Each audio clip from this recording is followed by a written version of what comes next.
আর যেভাবে লাগাতার হিন্দুদের উপর আক্রমণের ঘটনা ঘটে চলেছে তারই পরিপ্রেক্ষিতে এবার মোহাম্মদ ইউনূসকে চিঠি দিল সারা ভারত ইমাম অ্যাসোসিয়েশন। বাংলাদেশের শান্তি প্রতিষ্ঠায় যথাযথ পদক্ষেপ করুন, সংখ্যালঘুদের উপর অত্যাচারের খবরে আমরা ভীষণই উদ্বিগ্ন। মোহাম্মদ ইউনূসকে বার্তা অল ইন্ডিয়া ইমাম অ্যাসোসিয়েশনের।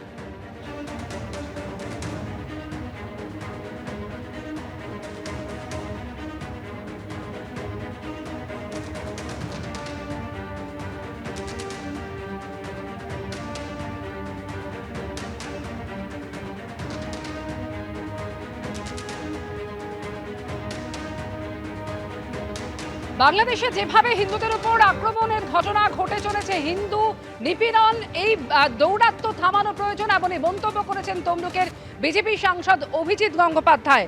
বাংলাদেশে দৌরাত্ম্য থামানোর প্রয়োজন, জেনে শুনে অপরাধ করছে, পরিস্থিতি নিয়ন্ত্রণ করতে পারছে না মোহাম্মদ ইউনূস, পুতুলের মতো কাজ করছে, এভাবেই আক্রমণ করেছেন তমলুকের বিজেপি সাংসদ অভিজিৎ গঙ্গোপাধ্যায়। ওদের এই দৌরাত্ম্য থামানো দরকার।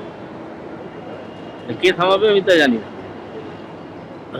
মঙ্গল গ্রহ থেকে কেউ আসবে নাকি ইগোহরি কেউ আসবে, কিন্তু দৌরাত্ম্যটা থামানো দরকার। ওরা ভুল করছে, অপরাধ করছে, জেনে শুনে অপরাধ করছে, জেনে শুনে ভুল করছে, সেটা অপরাধ। তো যাই হোক, এরকম ফতোয়া তো চলবে। ওরা হয়তো নতুন ধরনের একটা তালিবান হয়ে উঠতে চাইছে। হোক, আমরা একটু লক্ষ্য করি, আমরা লক্ষ্য করছি। যিনি ওদের ওই অপদার্থ অন্তর্বর্তী সরকারের প্রধান ইউনূস, তিনি অবশ্য কিছুই নিয়ন্ত্রণ করতে পারছেন বলে মনে হয় না। তিনি এখন একজন পুতুলের মতো কাজ করছেন। তিনি তার উপদেষ্টারা যদি বোঝেন যে ভবিষ্যৎ ভালো নয়, তাহলে আশা করি তারা এসব থেকে বিরত থাকবেন। আর বাংলাদেশে হিন্দুদের এই নিপীড়নের প্রতিবাদ এ রাজ্যের দিকে দিকে, একদিকে বীরভূমের শিউরির ছবি আপনাদের দেখাবো, অন্যদিকে কোচবিহারের তুফানগঞ্জ, যেখানে সনাতনী সমাজ মিছিল করলো।